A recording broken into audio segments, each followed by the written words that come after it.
Nous sommes toujours heureux lorsque les gens écoutent la parole de Dieu avec joie. Tant que les portes sont encore ouvertes, nous rendrons grâce à Dieu. Mais il y a parmi nous qui pensent que je leur dois une réponse.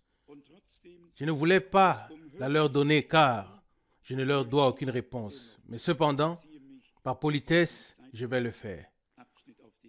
Je me réfère à l'article de journal, au petit article de journal qui a eu un grand effet ou impact. Mais seulement parmi les croyants, de manière curieuse.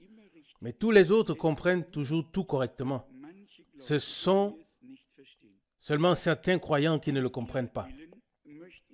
Et pour eux, je voudrais dire ce qui suit. Je ne me suis jamais assis au pied d'un Gamaliel. Je n'ai jamais passé une heure dans une école biblique ou encore dans une université au pied d'un homme. J'ai simplement eu l'occasion de lire ce qui est écrit dans le Concile de Dieu et dans le christianisme hier et aujourd'hui, et aussi dans la brochure « Le plan de Dieu pour l'humanité ».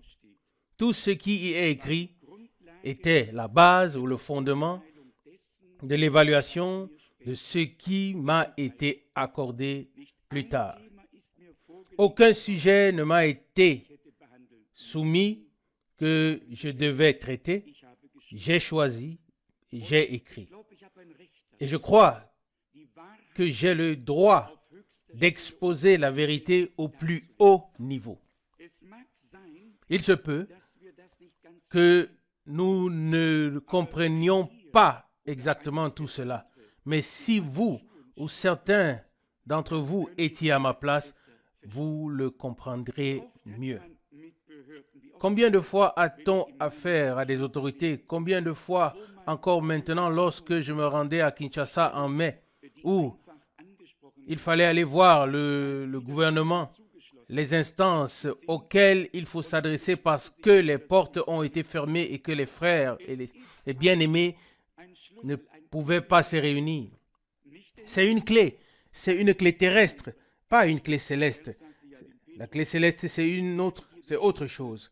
Le Seigneur a dit à Pierre, je te donnerai les clés du royaume des cieux. Ça, c'est une autre clé.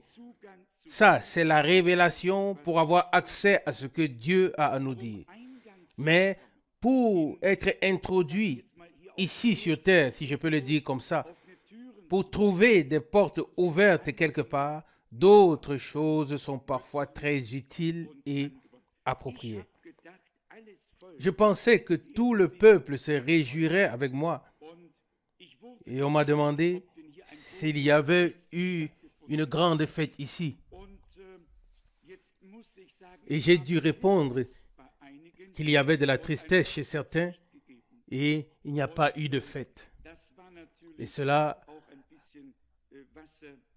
était bien sûr comme un peu d'huile sur le feu.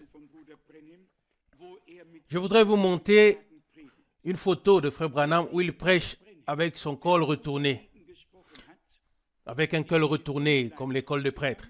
Ce même Frère Branham qui s'était tellement opposé à cela est allé dans le vestiaire de la même église à Bombay, dans une église anglicaine où j'avais prêché et où je devais me changer. Et le prêtre me dit, change-toi ici. Et il m'a tendu la soutane avec le col retourné.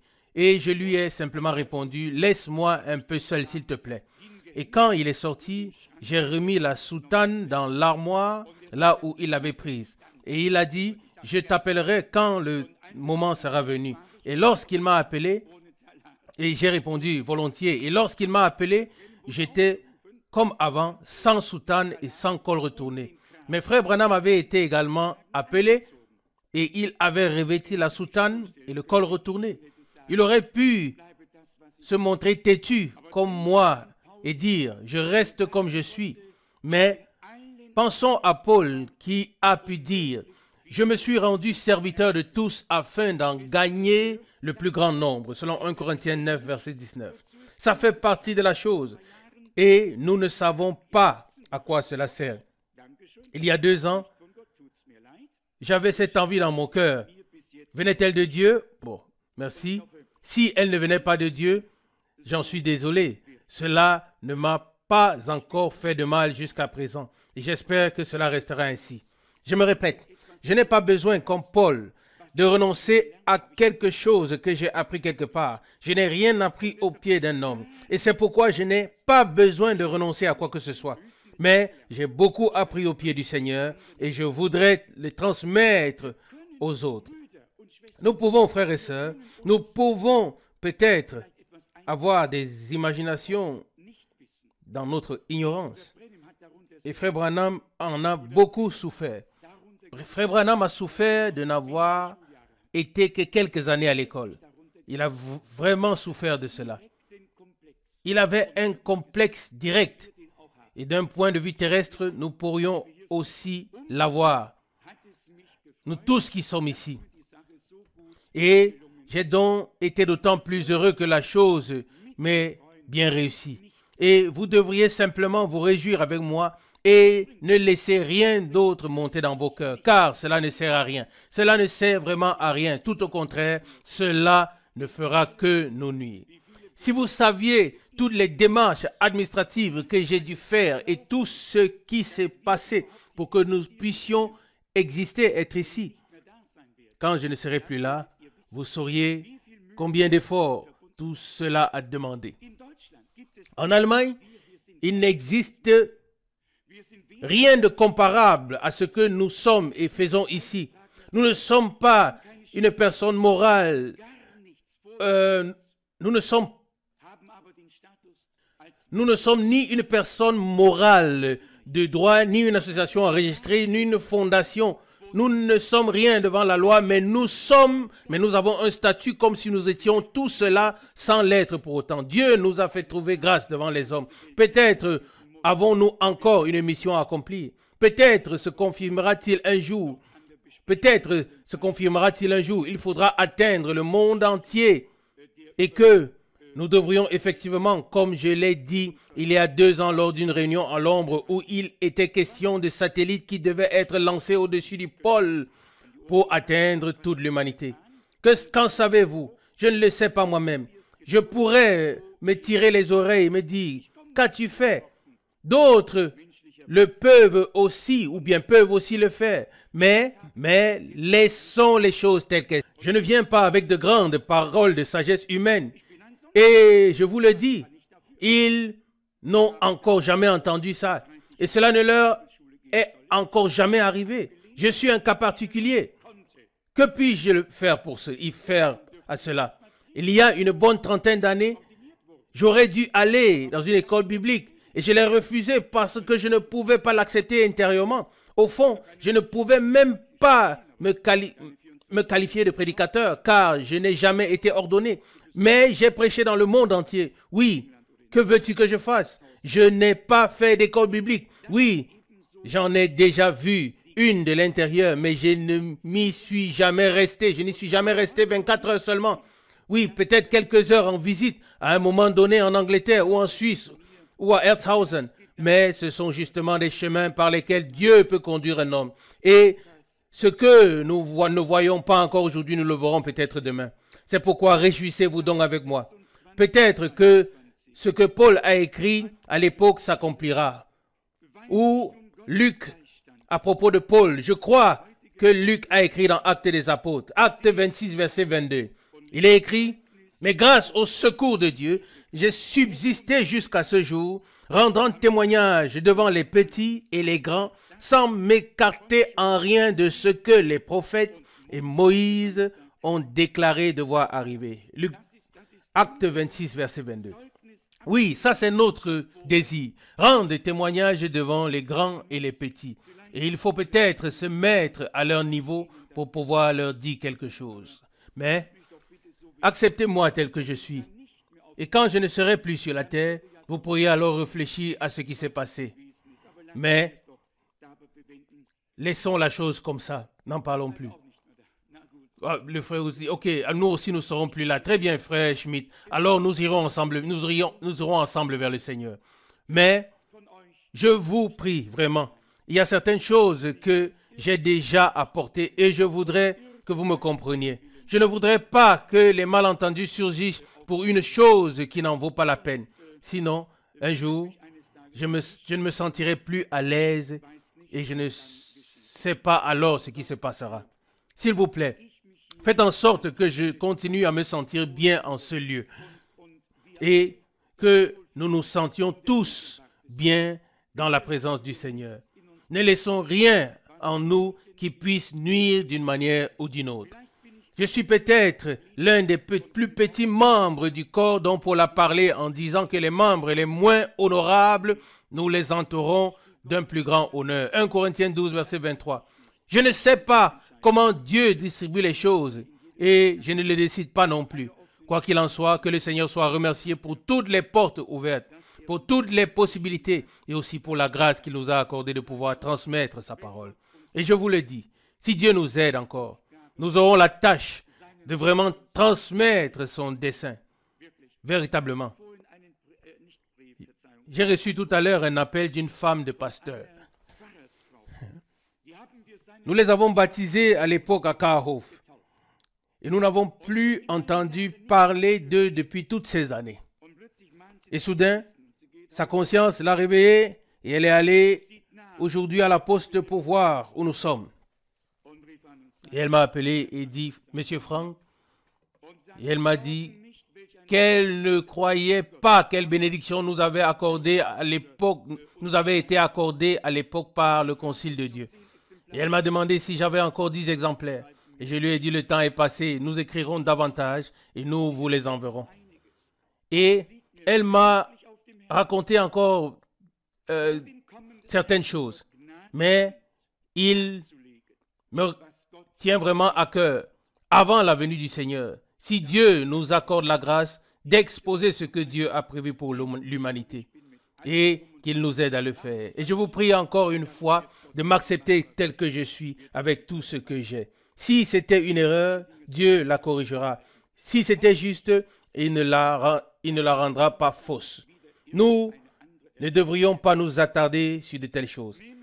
J'espère ne pas avoir à donner un jour une autre explication. Acceptons tout. Moi aussi, je ne demande rien à personne. Il y a des gens qui croient que leurs enfants doivent faire des études. Il y a des gens qui croient que leurs enfants ne doivent pas faire des études. Laissons chacun avec ses convictions. Chacun a ses convictions car il a raison d'y croire. Et celui qui ne fait pas des études et celui qui fait des études, tous deux ont raison.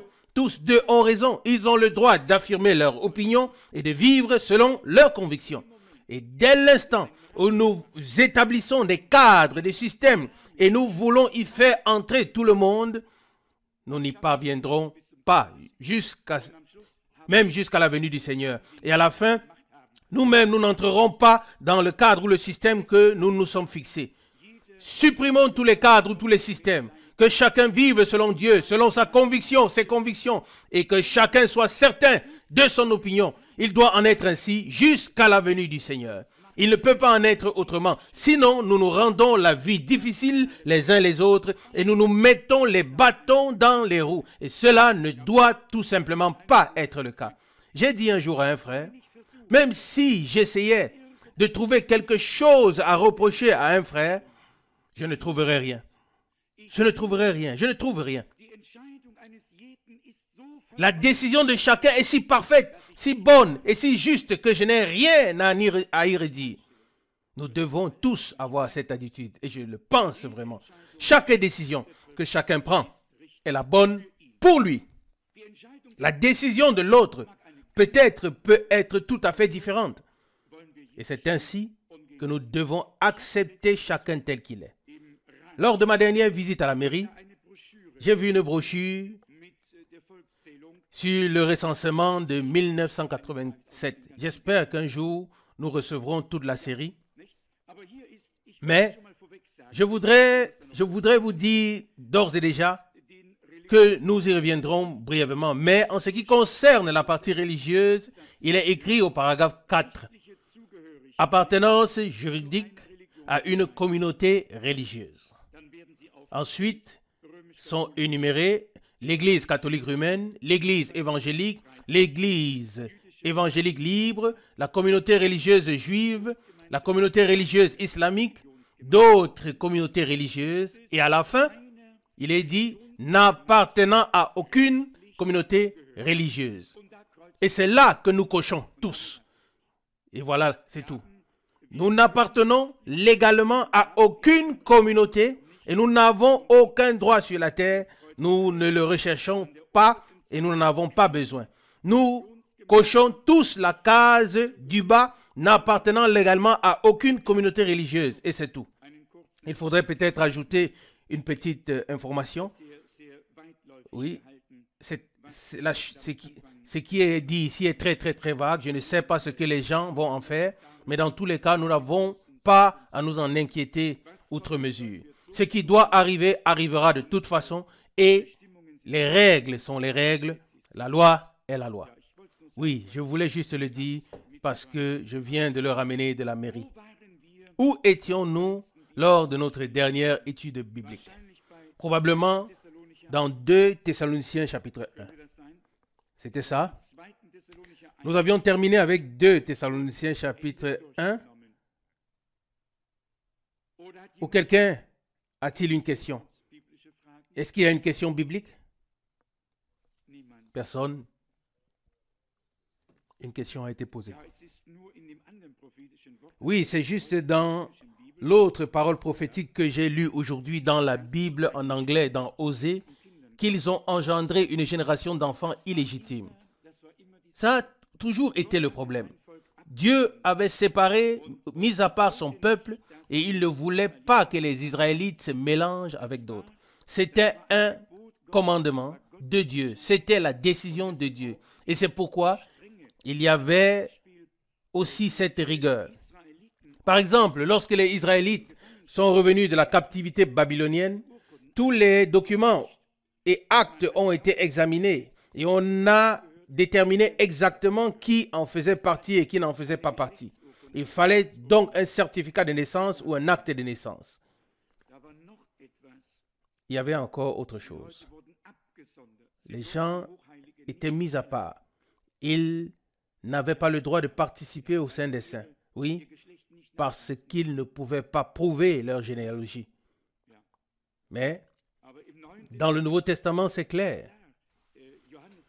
Jean a déjà dit dans l'évangile de Jean au chapitre 1 que celui qui est né de Dieu n'est pas né de la volonté d'un homme, ni de la chair et du sang, mais de Dieu. Jean chapitre 1, verset 13. Dans le Nouveau Testament aussi, il n'y a qu'une seule lignée divine qui a le droit d'aînesse et tout le reste, c'est un mélange. Et ce mélange n'est pas admis dans l'Église. Seuls ceux qui sont nés de Dieu sont admis dans l'Église. C'est Hébreu 2. Nous nous sommes approchés de l'assemblée des premiers-nés, inscrits dans les cieux, n'est-ce pas? Ainsi, comme frère Branham l'a très souvent dit, personne ne peut entrer dans l'Église, mais il faut y naître pour obtenir le droit d'aînesse et devenir légitimement un enfant de Dieu. J'ai lu aujourd'hui une parole merveilleuse dans l'Épître aux Galates. Dans l'Épître aux Galates, au chapitre, un instant, Galates, chapitre 4. À partir du verset 4, il est écrit, Galates 4, verset 4. Mais lorsque les temps ont été accomplis, Dieu a envoyé son Fils, né d'une femme, et soumis à la loi, verset 5, afin qu'il rachète ceux qui étaient sous la loi, afin que nous soyons établis dans la position de fils. Amen. Ici, Paul exprime tout le mystère de Dieu avec l'humanité. Dieu avait créé Adam, son fils, et voulait avoir de tels fils comme Adam. Des fils qui vivaient éternellement, des fils qui restaient éternellement jeunes, des fils et des filles. Et cela, je le dis ainsi avec mes propres paroles. En quelque sorte, ça a mal tourné. Et puis Dieu a trouvé un moyen de nous rétablir dans la position de fils en se révélant lui-même dans le Fils. Mais j'aimerais pouvoir le présenter ou présenter cela de manière à ce que tout le monde comprenne pourquoi Dieu s'est révélé lui-même dans le Fils. Et c'est de ça qu'il s'agit. Ici, le premier Adam, là, le second. Et Dieu veut mener à bien son dessein originel avec l'humanité jusqu'à son accomplissement éternel. Et il y parviendra. Au moment où le Seigneur reviendra et prendra les siens auprès de lui et où ils seront transformés, ce dessein sera à nouveau établi et l'état originel sera rétabli.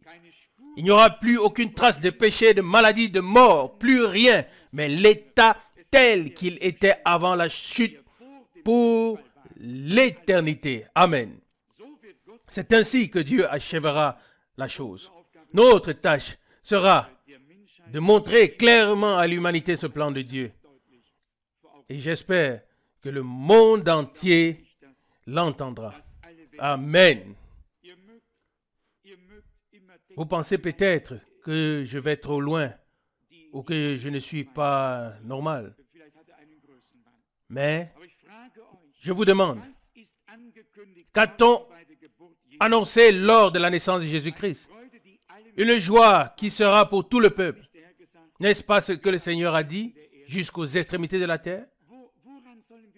À quoi devons-nous nous en tenir? Je vous le demande.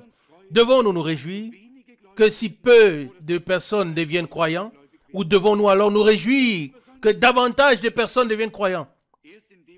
De quoi devons-nous nous réjouir?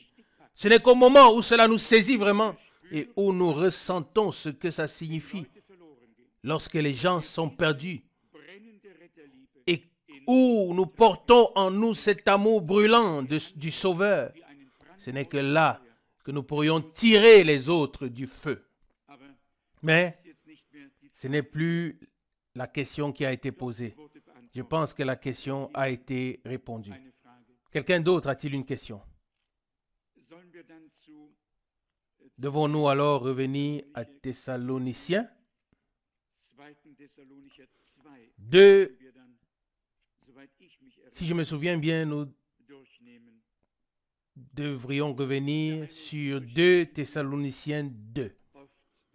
C'est un passage biblique que nous avons souvent considéré. Frère Branham en a parlé et j'ai écrit dessus. Au verset 1, il est écrit: « Pour ce qui concerne l'avènement de notre Seigneur Jésus-Christ et notre réunion avec lui, nous vous prions, frères. » Il est donc à nouveau question de la venue du Seigneur, de l'avènement de notre Seigneur Jésus-Christ et notre réunion avec lui. Et cette demande est la suivante, verset 2. De ne pas vous laisser facilement ébranler dans votre bon sens et de ne pas vous laisser troubler, soit par quelques inspirations, soit par quelques paroles ou par quelques lettres qu'on dirait venir de nous comme si le jour du Seigneur était déjà là.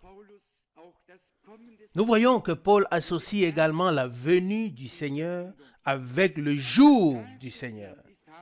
Nous avons examiné ce qu'est le jour du Seigneur.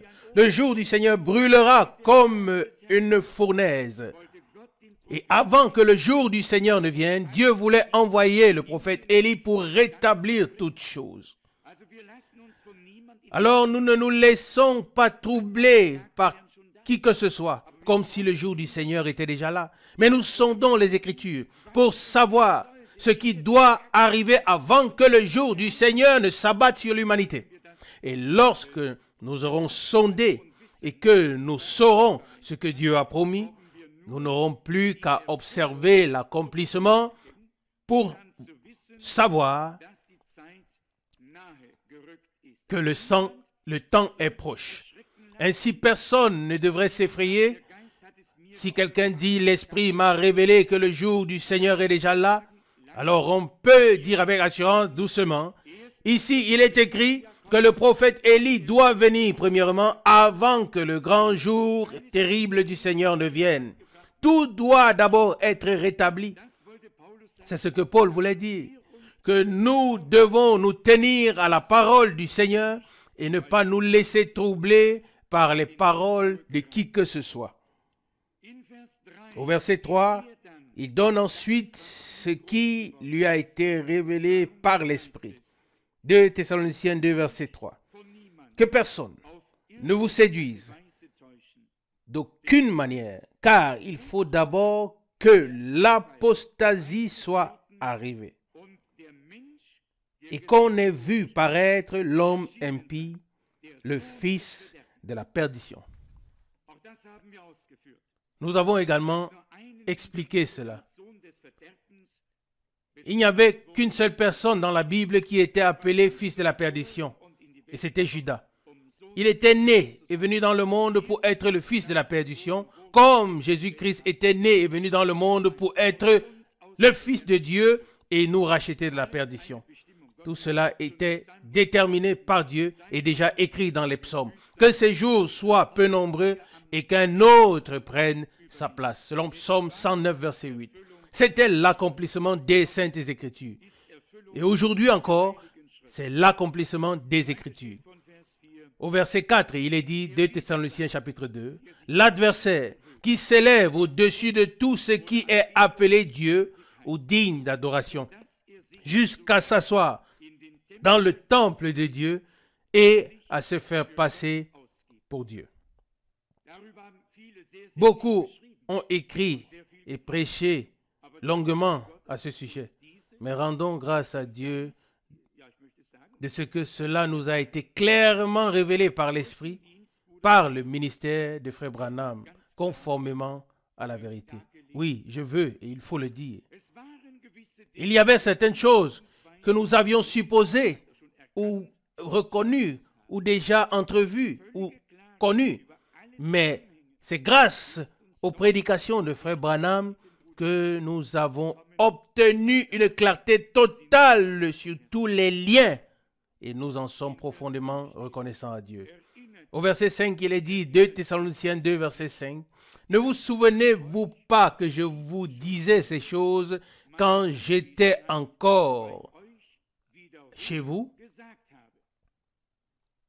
Et maintenant vient le verset 6. « Et pour ce qui concerne le présent, vous savez ce qui le retient, afin qu'il ne puisse se manifester qu'au temps déterminé pour lui. » Frère, nous avons une étude biblique. Qu'a dit Frère Branham? Qui ou quoi empêche l'apparition directe de l'Antichrist ou de l'homme impie, du fils de la rébellion ou de la perdition sur la terre? Qu'est-ce que c'est? Dites-le. Nous avons une étude biblique. Qu'est-ce que c'est? C'est le Saint-Esprit dans l'épouse. C'est ce que Frère Branham a dit très clairement. Le Saint-Esprit dans l'épouse est la puissance de Dieu qui est encore là et qui est encore là comme le sel de la terre afin que tout ne tombe pas en ruine. L'Esprit de Dieu dans l'épouse retient encore l'apparition de l'Antichrist. Ce n'est que lorsque l'épouse sera enlevée, que Satan sera précipité et s'incarnera dans l'Antéchrist. Et alors, il deviendra la bête et ne pourra plus être maîtrisé. Mais il s'agit clairement du Saint-Esprit dans l'épouse. Tant que le Saint-Esprit est dans l'épouse, ici sur la terre, l'Antéchrist ne peut se manifester pleinement. Il ne peut pas le faire ouvertement. C'est impossible. Tant que l'épouse est sur la terre, le Christ est présent à travers l'Esprit dans l'épouse et empêche encore la chose. Mais ce n'est qu'après l'enlèvement que la chose se manifestera ouvertement. Écoutez ce qui est écrit au verset 7. Mais le pouvoir de l'impie agit déjà en secret. Nous le savons déjà, en secret, à travers tous les canaux politiques, derrière le rideau.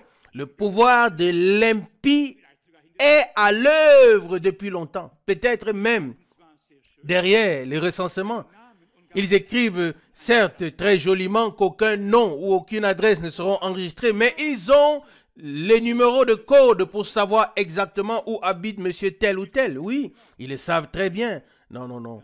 Ils le savent de toute façon. Et c'est pourquoi nous n'avons pas à nous inquiéter. Verset 7, 2 Thessaloniciens 2. Mais le pouvoir de l'impie agit déjà en secret. Il faut seulement que celui qui le retient encore ait disparu. Amen. Comme je viens de le dire, l'Esprit de Dieu enlèvera l'Église, l'épouse. Il est écrit, si l'Esprit de celui qui a ressuscité Jésus-Christ d'entre les morts habite en vous, il rendra la vie à vos corps mortels par son Saint-Esprit qui habite en vous. Et ainsi, par la puissance de l'Esprit, nous serons transformés et enlevés. Le passage tout à l'heure, c'était Romains 8, verset 11. Verset 8, 2 Thessaloniciens, chapitre 2. Et alors, paraîtra l'homme impie, mais que le Seigneur Jésus détruira par le souffle de sa bouche et par l'apparition de son avènement. Mais quand? Quand cela arrivera-t-il? Quand est-ce que l'homme impie sera détruit? Par quelle venue? Pas lors de l'enlèvement, absolument pas. Lors de l'enlèvement, le Seigneur ne descend pas jusqu'à sur la terre. Lors de l'enlèvement, nous rencontrons le Seigneur dans les airs et sont enlevés et amenés au festin des noces. Mais vous pouvez le lire dans Apocalypse 19. Mais quand il reviendra pour livrer la dernière bataille sur son cheval blanc, avec le nom de Dieu écrit sur sa hanche et son vêtement trempé de sang, alors il jugera. Alors il détruira l'impie, cet homme pécheur. Il le détruira du souffle de sa bouche. Je crois que je l'ai écrit. C'est Ésaïe chapitre 11. Personne ne peut l'ignorer. Ça doit être Ésaïe chapitre 11. Verset 5. Et nous lisons aussi le verset 6 pour avoir le contexte. Ésaïe chapitre 11, verset 5. Je lis ici à partir de la moitié du verset 4. Il frappera la terre de sa parole comme d'une verge, et du souffle de ses lèvres, il fera mourir le méchant. Souligné au singulier, il fera mourir le méchant. Verset 5. La justice sera la ceinture de ses reins, et la fidélité la ceinture de ses hanches. Verset 6. Alors le loup habitera avec l'agneau, et la panthère se couchera près du chevreau. Vous voyez maintenant qu'il s'agit de la transition dans le millénaire.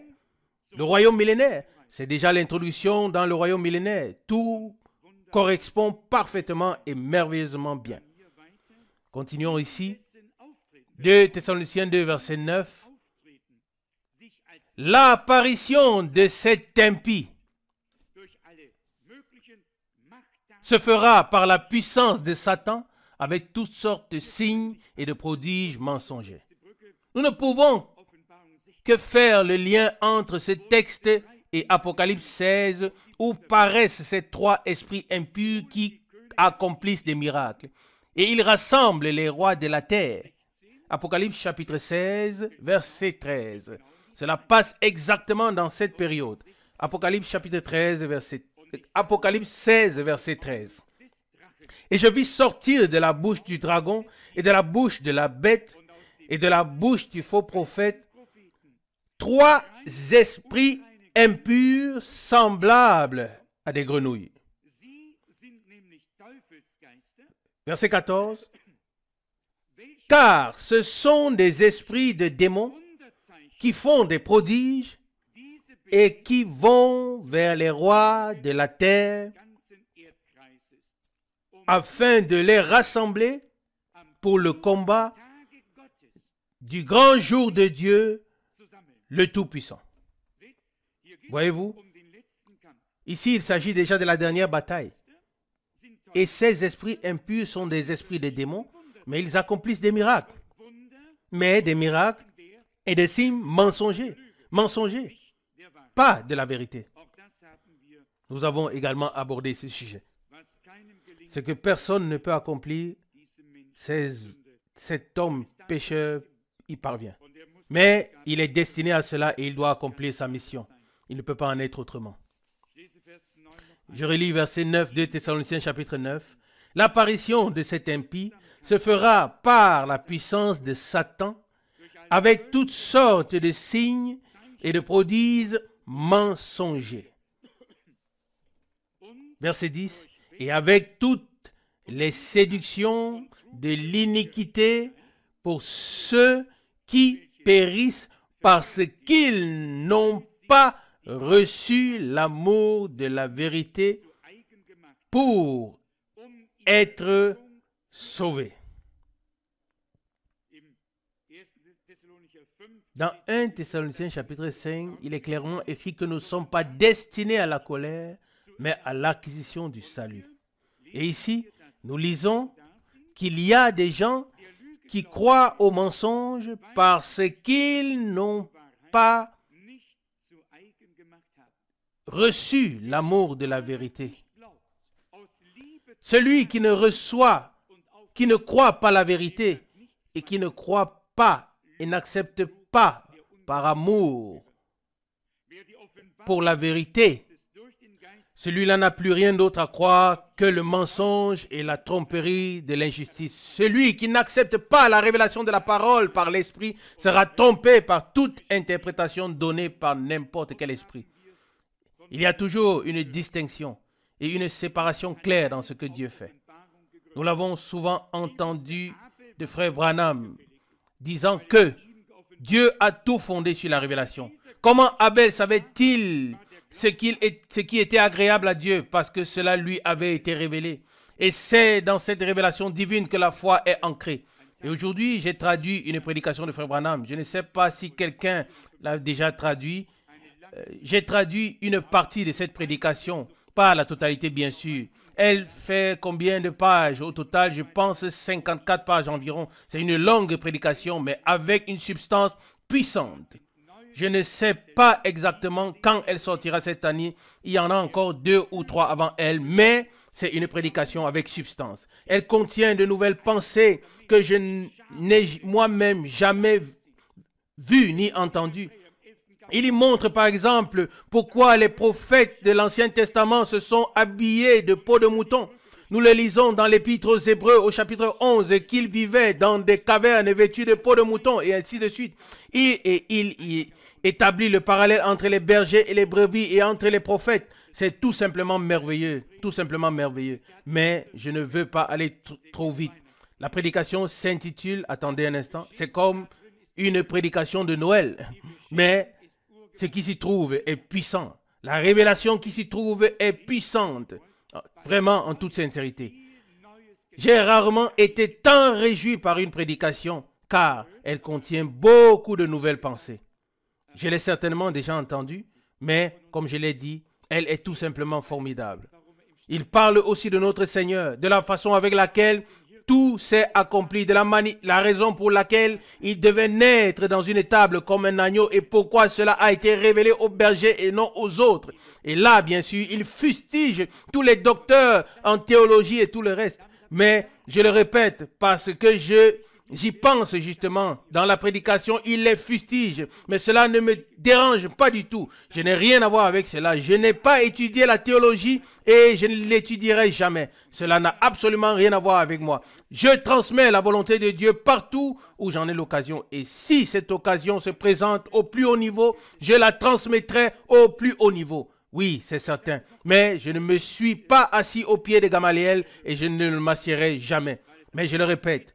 Vous l'entendrez ou vous le lirez plusieurs fois dans cette prédication, mais pour moi, ça frappe comme sur un manteau, comme l'eau. Mais pour moi, ça tombe comme la pluie sur un manteau de pluie. Ici, il est dit au verset 11, 2 Thessaloniciens chapitre 2, verset 11. Et c'est pour cela que Dieu leur envoie une puissance d'égarement afin qu'ils croient au mensonge. Imaginez-vous, lorsque Dieu envoie la vérité et que les hommes ne l'acceptent pas, il leur envoie alors l'erreur, afin qu'ils croient cette erreur. Et il veille à ce que ce soit ainsi. Et ces personnes se sentent alors confortées et pensent que la chose est juste. Et ainsi, ils se sentent même peut-être bénis en cela. C'est un égarement. Ils doivent croire à cette puissance d'égarement parce qu'ils n'ont pas aimé, ils n'ont pas reçu l'amour de la vérité pour obtenir leur salut. Remercions Dieu d'avoir mis en nous l'amour de la vérité. C'est un cadeau de Dieu. C'est grâce à cela que nous avons la connexion avec Dieu par l'Esprit. Au verset 12, il est dit, afin que tous ceux qui n'ont pas cru à la vérité, mais qui ont pris plaisir à l'injustice, soient condamnés. Verset 12. Vous savez, je l'ai mentionné dans la dernière lettre circulaire, le Seigneur a dit de lui-même, je suis né et je suis venu dans le monde pour rendre témoignage de la vérité. Jean 18, 37.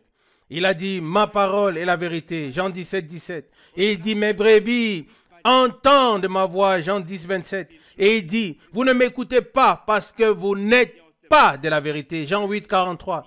Et il a dit aux scribes, mais tous ceux qui sont de la vérité écoutent volontiers la vérité. Il y a dans leur cœur un lien avec ce que Dieu dit par sa parole et révèle par l'Esprit. Il reprend le verset 12, 2 Thessaloniciens 2. Afin que tous ceux qui n'ont pas cru à la vérité, mais qui ont pris plaisir à l'injustice, soient condamnés. Ce sera alors une grande partie. Nous ne pouvons pas le changer. Mais nous voulons, dans la mesure de notre possible, mettre la vérité sur le chandelier. Il n'y a rien de plus beau que de mettre la vérité divine ou les vérités divines sur le chandelier. Sans égard, sans perte. Que pensez-vous comment je me suis senti? Sans hésitation, sans réticence intérieure ni obstacle. J'ai présenté avec raison ce que je considère comme juste et j'en ai apporté la preuve à partir de la Bible. Nous n'avons pas besoin de faire marche arrière, tout au contraire. Ce sont les autres qui seront obligés à se corriger. J'espère que Dieu nous aidera dans cela. Nous avons, et je vais vous dire pourquoi, précisément en ce qui concerne la divinité. La divinité de Jésus-Christ cause un chagrin absolu aux théologiens. Ils peuvent tout faire, ils peuvent classer les choses. Que ce soit juste ou faux, cela n'a aucune importance pour l'instant. Ils essaient et retournent la divinité, mais ils n'ont pas accès à la révélation de Dieu. Aucun accès, aucun accès. Et que diriez-vous si Dieu nous avait accordé la grâce de ne pas garder uniquement pour nous cette plus grande de toutes les révélations, mais de la rendre accessible à l'humanité? Et si le Seigneur voulait toucher leur cœur, ouvrir leur compréhension et les conduire à la connaissance de la vérité, car nous aussi, nous devons nous demander qu'est-ce que la vérité? Nous n'avons qu'une seule personne qui a dit « Je suis le chemin, la vérité et la vie ». Il est la vérité révélée sous forme humaine, la vie révélée. Il est tout en tout. Que voulais-tu dire, Frère Schmitt? Oui, ce sera un témoignage pour la plupart. Et je vous dis pourquoi. Parce que nous y sommes. Il y a un passage dans l'Épître aux Romains, peut-être dans Romains chapitre 11, où les Juifs sont incités à la justice, à la jalousie, pardon. Romains 11, verset 14. Il faut d'abord que la connaissance claire de Dieu soit apportée. Et Dieu doit pouvoir se révéler. S'ils doivent devenir jaloux d'un peuple qui n'est pas le peuple de Dieu, ils doivent être incités à la jalousie par un peuple qui n'est pas le peuple de Dieu. Le prophète Osée a dit, « Vous qui n'étiez pas mon peuple, vous serez appelés fils du Dieu vivant. » Maintenant, Israël, le peuple de Dieu, doit être incité à la jalousie par un peuple qui n'est pas le peuple de Dieu. Oui, mais ce n'est pas aujourd'hui. Aujourd'hui, les Juifs disent, vous avez votre philosophie et votre théologie et nous avons les nôtres. Vous n'avez pas plus et nous n'avons pas moins. Mais le jour viendra où le Seigneur confirmera qu'il est le vrai Dieu. Ce fut ainsi sur le mont Carmel. Il n'y avait pas de va-et-vient. Il s'agissait simplement de servir le Seigneur. Si il est Dieu. Et c'est de cela qu'il s'agira à la fin. La divinité de Jésus-Christ devra être placée sur le chandelier. Et alors les Juifs ouvriront aussi les yeux quand leur heure viendra. Et ils regarderont celui qu'ils ont percé. Et ils pleureront, se lamenteront. Et ils porteront de grandes souffrances. Mais Dieu leur ouvrira les yeux. Je pense que c'est tout ce que nous pouvons considérer pour aujourd'hui. Que Dieu bénisse sa parole en nous tous et soit avec nous tous. Amen. Amen.